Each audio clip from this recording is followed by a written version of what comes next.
LPG tahun 2021. Saya dari kelas fikih 3, gelombang 2, dari LPTK IAIN Ponorogo, dengan nomor peserta 6931590021084. Hari ini Senin tanggal 29 November tahun 2021, saya akan melaksanakan praktek pembelajaran untuk UKIN atau uji kinerja. Mohon bimbingannya Bapak Ibu dosen. Matur sembah nuwun. Wassalamualaikum warahmatullahi wabarakatuh.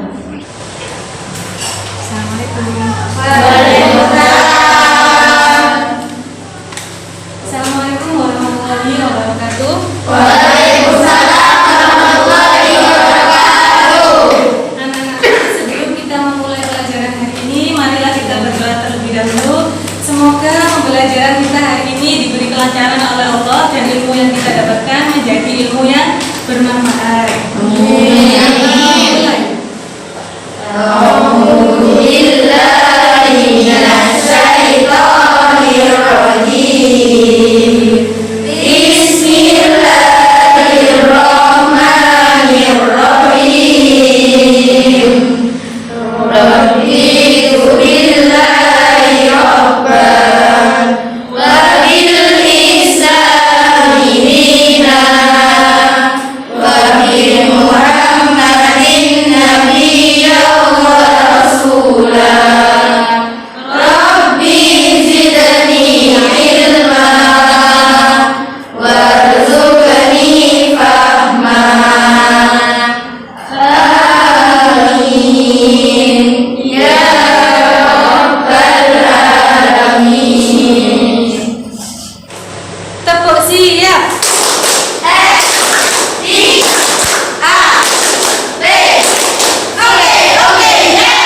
Bagus sekali. Kita awali hari ini dengan ceria dan penuh dengan semangat. Bagaimana kabarnya anak-anak hari ini? Baik ya. Silakan ditengok temannya, mungkin ada yang tidak masuk. Apa ya? Saya absen dulu ya. Anak-anak, sekarang hari Senin tanggal berapa ya? Tanggal 29. Hadir semua ya? Sebelum kita memulai pelajaran hari ini, saya ingin bertanya terlebih dahulu, masih ada nggak di antara kalian yang ingat materi di bab yang lalu? Ya.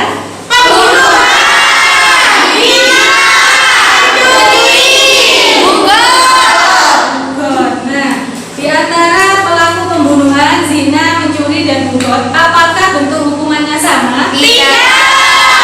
Kalau tidak sama, sekarang saya tanya, bentuk hukuman bagi pelaku pembunuhan disebut? Kisos.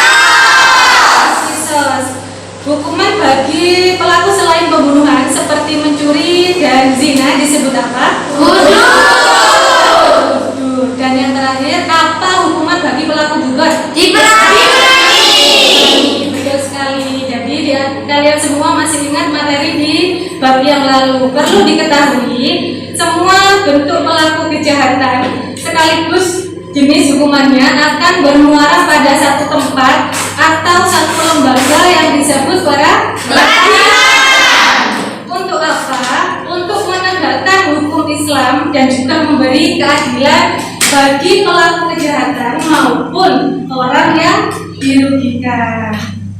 Nah, pesan saya dan harapan saya kepada kalian, setelah kita mempelajari banyak hukuman tentang pelaku kejahatan, kita akan semakin taat, akan semakin patuh pada hukum syariat Islam.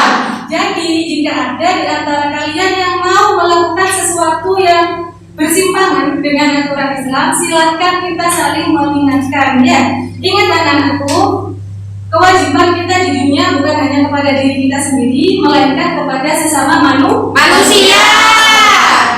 Nah, materi kita hari ini adalah peradilan dan hikmahnya. Sebelum kita memasuki materi hari ini, ada yang bersedia untuk membacakan tujuan pembelajaran kita hari ini? Siapa? Silakan. Siapa saja boleh. Ayo Mbak, silakan Mbak Semila. Peserta didik dapat menganalisis ketentuan peradilan dan hikmahnya. Ya, yang kedua silakan, Nabila. Peserta didik dapat meneliti ketentuan peradilan dan hikmahnya. Ya, yang ketiga silakan. Peserta didik dapat mendesain bahan presentasi ketentuan peradilan dan hikmahnya. Yang terakhir silakan. Peserta didik dapat mempresentasikan ketentuan peradilan dan hikmahnya. Iya, betul sekali. Jadi nanti kita diskusi terlebih dahulu, kemudian merumuskan bahan presentasi, dan yang terakhir perwakilan 2 orang dari kelompoknya maju untuk mempresentasikan materinya dengan penuh percaya diri. Nah, dari sini bisa dipahami ya.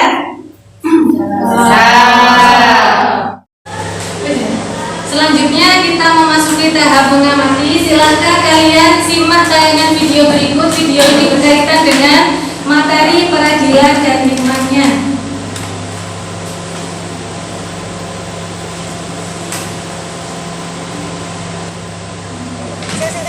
Masih menemani Anda di Kompas Malam. Saudara, seorang terduga pelaku pencurian sepeda motor di Kabupaten Probolinggo, Jawa Timur tewas dibakar massa. Pelaku tak bisa meloloskan diri dari kepungan warga saat aksinya diketahui. Dari rekaman video amatir yang diambil warga di Desa Tlogosari, Probolinggo, Jawa Timur, seorang terduga pelaku pencurian tewas pasca dihakimi massa. Kejadian berawal saat pelaku ketahuan hendak membawa kabur sepeda motor salah seorang warga. Nah, dari tayangan video barusan, mungkin ada yang mau menanggapi atau mau bertanya tentang video terkait. Silakan, saya persilakan. Ya, mungkin ada yang mau menanggapi. Saya, Bu. Ya, Mbak Fira, silakan. Saya setuju, Bu, dengan tindakan warga. Iya. Biar dia jerah dan tidak membahayakan warga sekitar. Iya, itu pendapatnya Mbak Fira. Mungkin ada pendapat yang lain tentang video terkait, silakan. Iya, silakan Mbak Viko. Kalau saya tidak setuju dengan tindakan warga tersebut, karena kenapa? Karena hukuman yang dijatuhkan kepada pencuri tersebut, kalau belum benar-benar mencuri, itu tidak boleh. Karena itu hanya tuduhan. Karena tuduhan yang harus tertuduh harus dapat membuktikan melalui salah satu dari 3 kemungkinan. Yang pertama, kesaksian dari 2 orang saksi yang adil dan netral. Yang kedua, itu pengakuan dari pelaku pencurian itu sendiri. Yang ketiga, sumpah dari penuduh. Nah, tanggapan dari kalian semua sudah sangat bagus. Nah, di sini saya ingin menguatkan, jika ada sebuah peristiwa pencurian motor misalnya seperti yang divideokan tadi, seorang warga tidak seharusnya langsung menghakimi massa, apalagi sampai pencurinya meninggal, ya. Karena apa? Karena sebuah hukum itu harus diproses melalui hukum di pengadilan.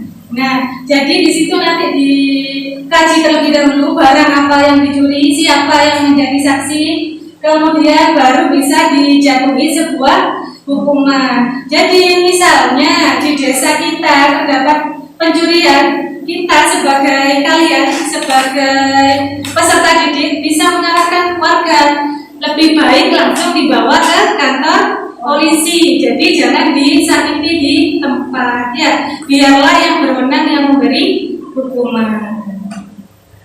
Nah, selanjutnya saya akan menjelaskan tentang peradilan. Di sini definisi dari peradilan. Peradilan secara bahasa diistilahkan dengan kata qadha, yang artinya yang diambil dari kata qadha yaqdi, yang memiliki arti memutuskan, menyempurnakan dan menetapkan. Itu arti dari peradilan secara bahasa. Sedangkan secara istilah atau secara terminologi, peradilan di sini berarti suatu lembaga pemerintah atau negara yang ditugaskan untuk menyelesaikan atau menetapkan keputusan perkara dengan adil berdasarkan hukum yang ada. Jadi seorang hakim atau lembaga peradilan harus menyesuaikan hukuman yang berlaku jika mau menetapkan hukuman bagi pelaku tindak kejahatan. Untuk selanjutnya, fungsi peradilan di sini yang pertama menciptakan ketertiban dan ketentraman masyarakat.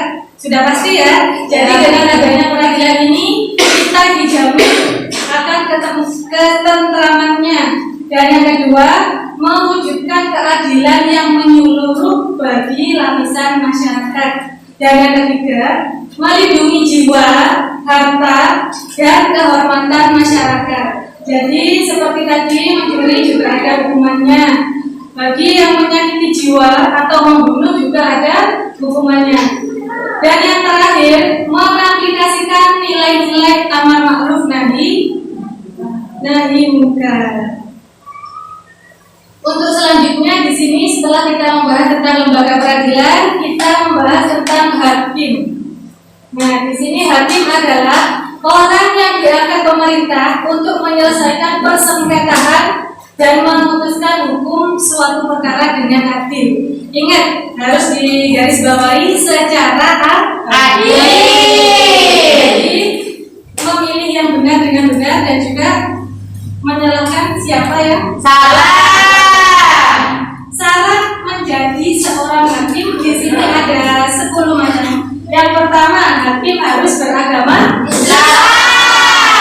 Yang kedua, akil dan balik. Apa sih akil? Berakal ya. Dan sudah balik. Yang ketiga, sehat jasmani dan rohani. Jadi sehat jasmani saja tidak cukup, juga harus sehat rohani. Dan yang keempat, dia adalah seorang yang merdeka, bukan seorang budak ya. Yang kelima, bisa berlaku adil. Dan yang ketujuh, dia adalah seorang laki-laki. Yang kedelapan, memahami hukum dalam Al-Quran dan hadis. Serta yang kesembilan, memahami ijma ulama serta perbedaan-perbedaan tradisi umat. Dan yang terakhir, memahami bahasa Arab dengan baik. Dari sini mungkin ada yang ditanyakan? Ya, silakan. Kenapa kok harus laki-laki? Iya, syarat kenapa kok harus laki-laki? Pertanyaannya sangat bagus. Syarat menjadi hakim memang harus laki-laki. Itu sudah dijelaskan di Al-Quran, ya. Nah, tetapi apakah hakim wanita itu tidak boleh, Bu? Boleh, itu di Indonesia ya. Karena nanti juga setelah ini ada penjelasan tentang hakim wanita yang disyariatkan oleh Imam Syafi'i. Insya Allah setelah ini saya tunjukkan ya. Baik, untuk selanjutnya di sini ada macam-macam hakim dan konsekuensinya. Ya. Nah, di sini sebagaimana sabda Rasulullah yang diriwayatkan oleh Abu Hurairah. Silakan yang mau bersedia membaca, siapa? Silakan dibaca dengan keras. Ayo silakan Mbak Devi. Beserta artinya. Bismillahirrahmanirrahim. Abu Hasim an abihi an Rasulillah sallallahu alaihi wasallam qala ubudatu salah satu snani finnar wa wahidun fil jannati rajulun aliman haqqo faqad bihi fa huwa fil jannah wa rajulun qadilin nasi ala jahlin fa huwa finnar. Artinya, dari bapaknya Abu Hasim dari Rasulullah SAW, ia bersabda, hakim ada 3 macam, 1 di surga dan 2 di neraka. Hakim yang mengetahui kebenaran dan menetapkan hukum berdasarkan kebenaran itu, maka ia masuk surga. Hakim yang mengetahui kebenaran dan menetapkan hukum bertentangan dengan kebenaran, ia masuk neraka. Dan hakim yang menetapkan hukum dengan kebodohannya, maka ia masuk neraka. Ayat Ibu Maria. Iya, jadi itu rujukan dalil dari seorang hakim. Ya, jadi di situ ada 3 macam. Yang pertama, hakim ada apa? 1 orang masuk surga dan 2 orang lainnya masuk neraka. Nah, hakim yang masuk surga apabila ia menetapkan sebuah hukum berdasarkan kebenarannya. Sedangkan hakim yang masuk neraka yang pertama, dia menetapkan hukum dengan sesuatu yang salah padahal dia mengetahui sebuah kebenarannya. Dan yang terakhir, seorang hakim bisa masuk neraka apabila dia menetapkan hukum dengan kebodohannya. Nah, selanjutnya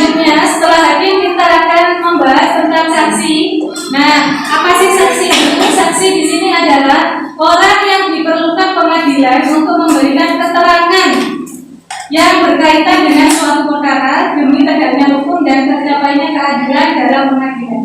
Nah, saksi juga merupakan salah satu alat bukti di samping bukti-bukti yang lain. Jadi di sini saksi itu sangat penting, apalagi saksi kunci.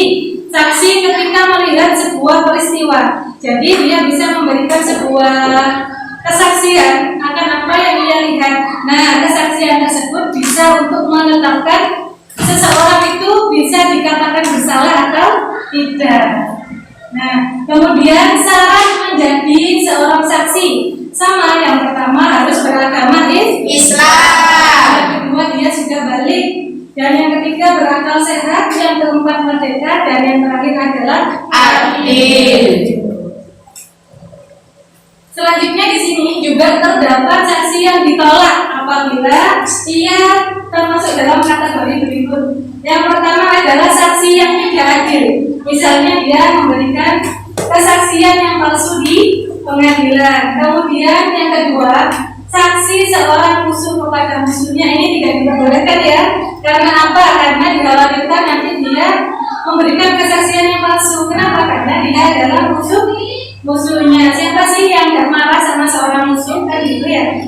Yang ketiga, saksi adalah seorang ayah kepada anaknya. Jadi seorang ayah tidak diperbolehkan menjadi saksi apabila anaknya bersalah.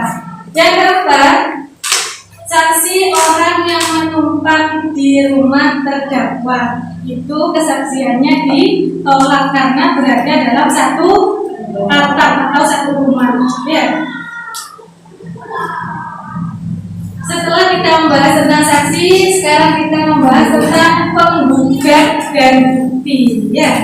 Nah, penggugat di sini adalah orang yang mengajukan gugatan karena merasa dirugikan oleh pihak tergugat. Sedangkan materi yang dipersoalkan dalam sebuah perkara itu disebut gugatan atau dakwaan. Sedangkan orang yang penggugat ini bisa disebut pendakwa, ya.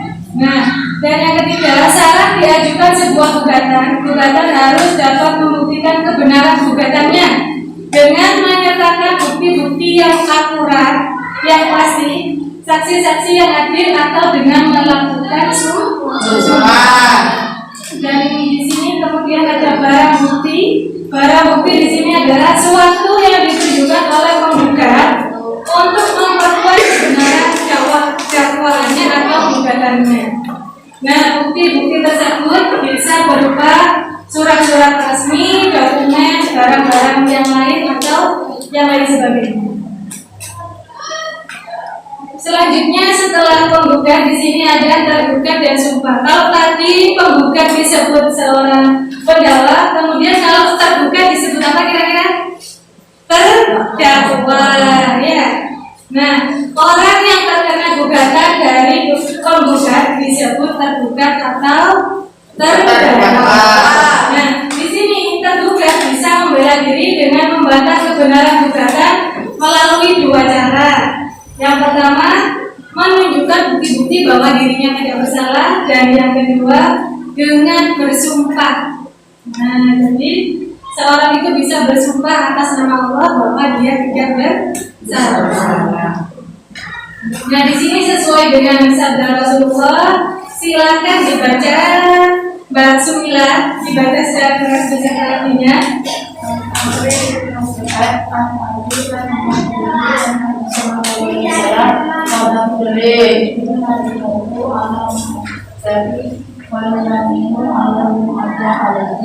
Artinya dari anak Yusuf, dari bapaknya, bahwa Rasulullah bersabda, terdakwa harus menunjukkan bukti-bukti dan terdakwa harus bersumpah. Hadis riwayat Muslim ada.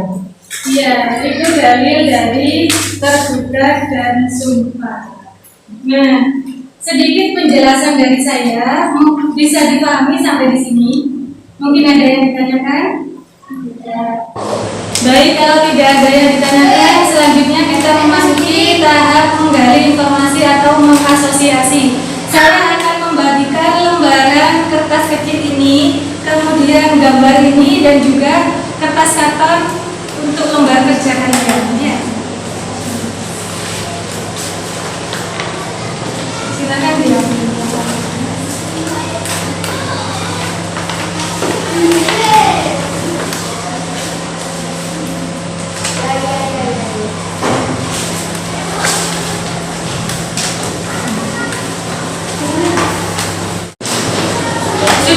menerima gambar dari saya?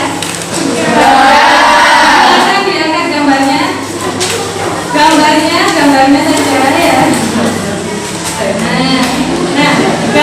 Gambar tersebut merupakan subtema yang akan kalian bahas di kelompoknya masing-masing. Silakan kalian diskusikan, kalian gali informasi melalui buku paket fikih pada bab peradilan dan hikmahnya. Nah, kemudian susunlah sebuah bahan presentasi, bisa berupa peta konsep, mind mapping atau dalam bentuk yang lainnya.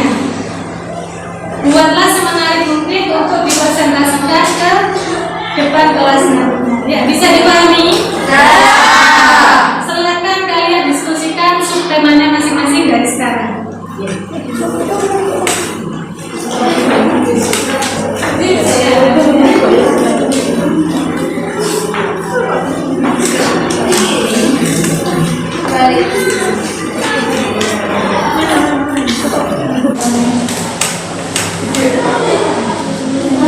Ya, sudah hampir selesai ya. Jangan lupa nama kelompoknya ditulis. Ya, Bu.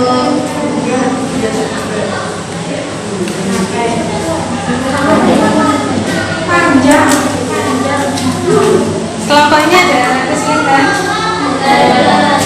Jangan lupa ya. Untuk dalilnya bisa ambil dari Al-Quran.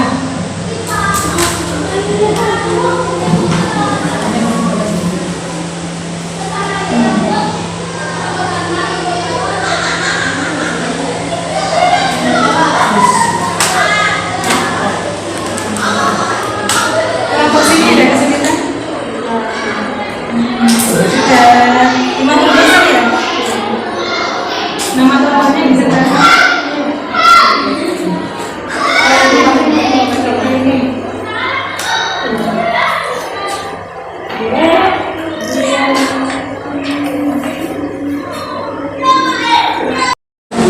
Sudah selesai merumuskan bahan presentasinya?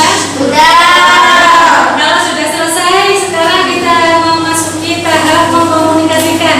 Silakan 2 orang di masing-masing kelompoknya perwakilan maju ke depan untuk mempresentasikan subtopik yang sudah dibahas. Nah, untuk yang maju pertama, silakan dari kelompok 1 saya persilakan.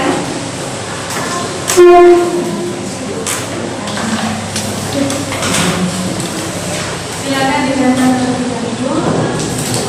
Assalamualaikum warahmatullahi wabarakatuh. Waalaikumsalam warahmatullahi wabarakatuh. Bismillahirrahmanirrahim. Alhamdulillahirabbil alamin. Wassalatu wassalamu ala asyrofil mursalin. Pertama-tama marilah kita panjatkan puja dan syukur kepada Allah SWT, yang mana pada pagi hari ini Dia telah memberikan kita kesehatan. Kedua kalinya salawat dan salam semoga tetap tercurah limpahkan kepada junjungan kita yaitu Nabi Muhammad sallallahu alaihi wasallam. Dia tak pernah berkhianat walaupun satu kalimat bagi yang menjadikan syafaat bagi umatnya saat tidak menghadapi keadaan. Untuk kesempatan kali ini kami berdua akan mempresentasikan keluarga kita dari penggugat dan bukti yang akan disampaikan langsung oleh teman saya yang bernama Devi Putri kepada yang tersebut. Pengertian penggugat. Materi yang dipersoalkan oleh kedua belah pihak yang terlibat perkara. Orang yang mengajukan gugatan karena masalah atau merasa dirugikan oleh pihak tergugat. Pengertian bukti. Segala sesuatu yang ditunjukkan oleh penggugat untuk memperkuat kebenaran dakwanya. Terdapat dalil dalam Al-Quran yang menunjukkan penggugat dan bukti. Berbunyi A'udzu billahi minasyaitonir rajim. Bismillahirrahmanirrahim. Fahkum bainan nasi bil haqq, yang artinya maka berilah keputusan atau perkara di antara manusia dengan adil. Quran surat Shad ayat 26. Shadaqallahul adzim. Sekian dari kami. Mungkin ada yang mau bertanya tentang penggugat atau bukti? Tidak. Oh, sekian dari kami. Apabila ada kesalahan atau kesalahan, saya berdua, saya ini dan akhirul kalam. Wassalamualaikum warahmatullahi wabarakatuh.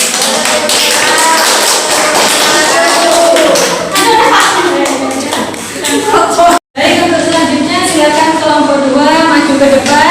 Jangan lupa ya, materi yang disampaikan oleh teman-temannya ke depan ditulis di lembaran kecil berwarna ya, agak rapat, agar nanti informasi atau materi yang kalian peroleh di masing-masing kelompok merupakan materi secara utuh. Nah, untuk kelompok 2 kami persilakan.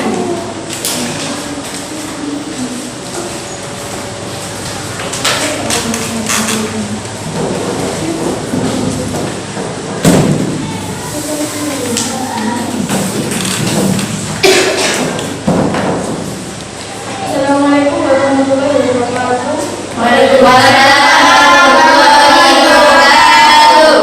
Kami perwakilan dari kelompok 2 ingin menyampaikan tentang materi terbuka dan sumpah yang akan dibicarakan materi Tergugat dan sumpah. Pengertian tergugat, orang yang terkena gugatan dari penggugat disebut tergugat. Tergugat bisa membela diri dengan dua cara. Yang pertama, menunjukkan bukti. Yang kedua, bersumpah. Rasulullah SAW bersabda, "Al-bayyinatu 'alal mudda'i wal yaminu 'alal mudda'i 'alaihi." Artinya, pendakwa harus menunjukkan bukti-bukti dan terdakwa harus bersumpah. Tujuan sumpah yakni ada dua. Yang pertama, menyatakan tekad untuk melakukan tugas dan sungguh-sungguh dan bertanggung jawab terhadap tugas tersebut. Yang kedua, membuktikan dengan sungguh-sungguh bahwa yang bersangkutan di pihak yang benar.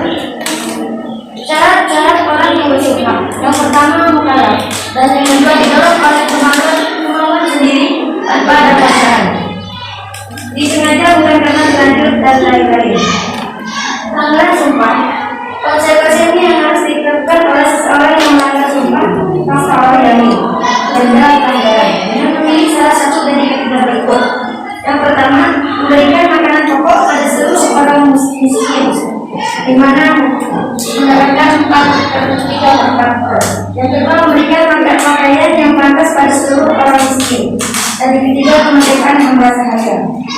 D. Lafaz sumpah. Ada 3 lafaz yang bisa digunakan untuk bersumpah, yaitu Allahi, billahi, wallahi. Arti ketiga lafaz tersebut adalah demi Allah. Demikian yang bisa kami sampaikan. Mungkin dari teman-teman ada yang ditanyakan. Ya, mungkin ada yang mau menanggapi atau menanyakan tentang materi tergugat dan sumpah, silakan. Saya Bu.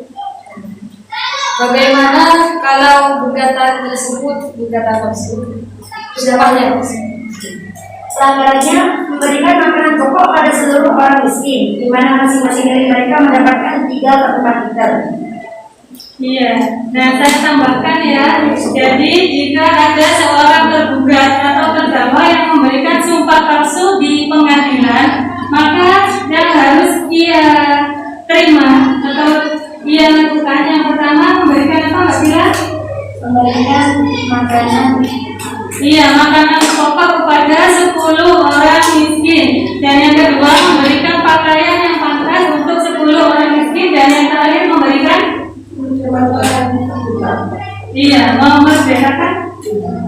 mau memerdekakan budak. Nah, jika salah dari ketiga tersebut tidak bisa dilakukan oleh seorang tergugat, maka ia harus berpuasa selama 3 hari. Betul demikian? Ya, silakan. Terima kasih. Yang bisa kami sampaikan. Assalamualaikum warahmatullahi wabarakatuh. Waalaikumsalam.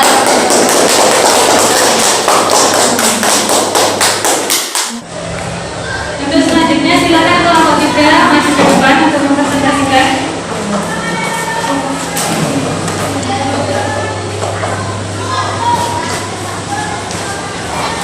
Tidak salah di sebelahnya.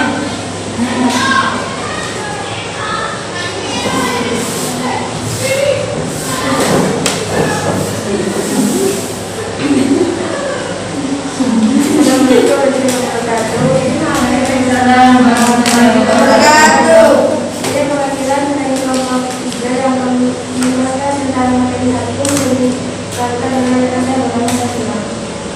Pengertian hakim. Hakim adalah orang yang diangkat pemerintah untuk menyelesaikan persengketaan dan memutuskan hukum suatu perkara dengan adil.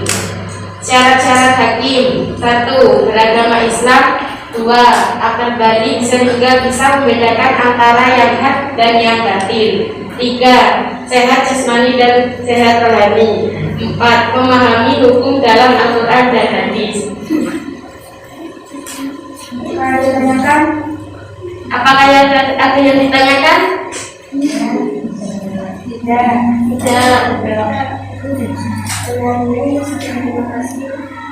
Assalamualaikum warahmatullahi wabarakatuh.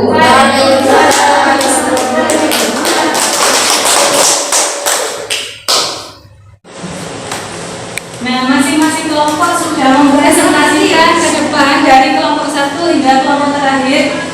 Dari sini bisa dipahami ya materi tentang peradilan. Alhamdulillah. Nah, untuk selanjutnya mari kita bersama-sama menyimpulkan pembelajaran kita hari ini. Siapa yang tahu arti dari kata kodok? Saya, Bu. Ya, silakan. Memutuskan, menyempurnakan, menetapkan, Bu. Iya, betul. Nah, jadi peradilan di sini berarti sebuah lembaga atau lembaga negara yang ditugaskan untuk menetapkan sebuah hukum dengan seadil-adilnya sesuai hukum yang berlaku. Nah, setelah kita mempelajari tentang peradilan, apa sih hikmah yang bisa kita ambil dari peradilan ini? Siapa yang bisa? Ya, silakan. Hikmah dari peradilan.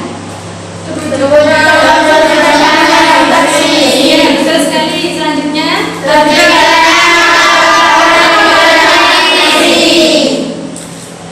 ya, ada lagi? Iya, betul sekali. Jadi itu hikmah dari peradilan dan hikmahnya. Nah, untuk selanjutnya materi kita sudah selesai. Silakan kertas kecil berwarna yang sudah kalian tulis atau yang kalian rangkum dari kelompok yang lain ditambahkan di bahan presentasinya masing-masing. Silakan bisa ditambahkan dari sekarang.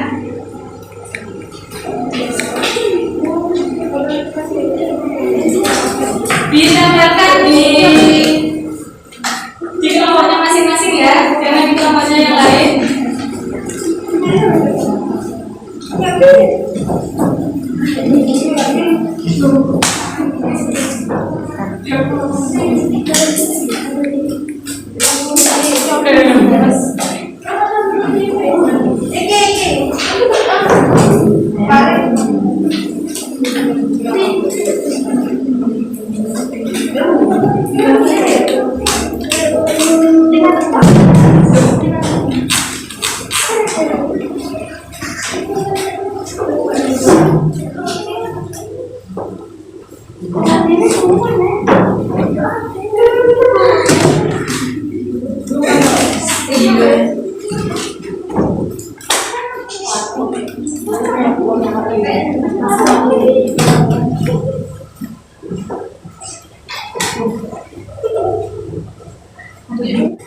Nah, dari bahan presentasi yang sudah kalian susun, kemudian informasi yang kalian tulis dari kelompok yang lain, jadi dalam satu bahan presentasi ini sudah tercakup satu materi peradilan yang utuh ya, mulai dari hakim, tergugat, saksi, dan penggugat. Nah, dari sini saya ingin merefleksi kelompok yang paling bagus dalam penyajian bahan presentasi diperoleh oleh kelompok penggugat dan bukti. Silakan dan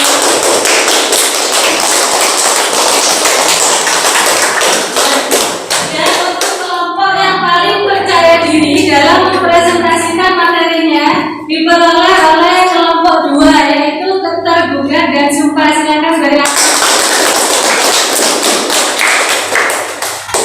pembelajaran kita hari ini sudah selesai. Bagaimana pembelajaran kita hari ini? Menyenangkan? Senang.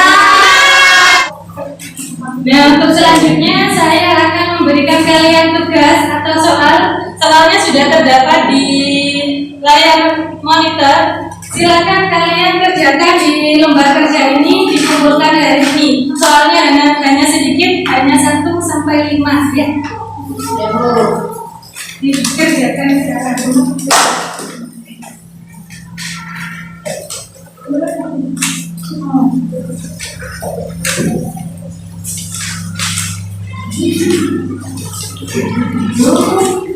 Ini dibagi ya. Baik, sudah selesai mengerjakan tugasnya, silakan dikumpulkan ke depan. Waktunya sudah, waktu pembelajaran kita sudah hampir habis, silakan dikumpulkan ya sudah. Ayo silakan.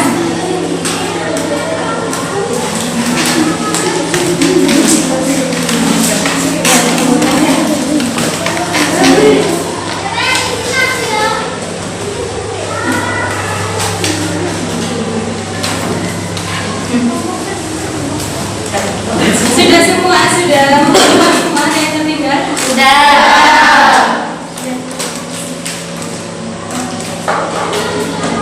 Baik, serangkaian pembelajaran kita dari awal sampai akhir sudah kita lewati. Nah, sekarang saya pamit untuk undur diri. Semoga apa yang kita pelajari hari ini mendapat ilmu yang bermanfaat dan semoga kita semua selalu dalam lindungan Allah Subhanahu wa Ta'ala. Untuk mengakhiri majelis hari ini, mari kita berdoa bersama-sama. Berdoa dimulai. Rabbana